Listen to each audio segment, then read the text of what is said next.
He is very old, he can not walk fast. He is very old, he can not walk fast. Rewrite using too and two.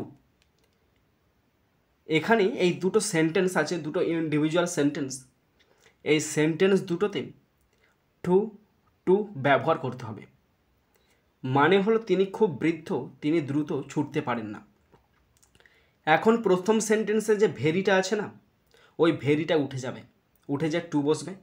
আর দ্বিতীয় সেন্টেন্সে main verb হচ্ছে ওয়াকটা, এই ওয়াকের আগে two বসবে, তাহলেই complete হয়ে যাবে সেন্টেন্সটা। দেখো তাহলে হবে এইভাবে, he is too, T double two, old, O L D old, to walk, W L K walk, fast, F A S T, stop. He is too old to walk fast. সে এতটা বৃদ্ধ যে সে হাঁটতে পারে না। মানে সে হাঁটতে, মানে দ্রুত হাঁটতে সে খুব বৃদ্ধ, দ্রুত হাঁটতে সে খুব বৃদ্ধ।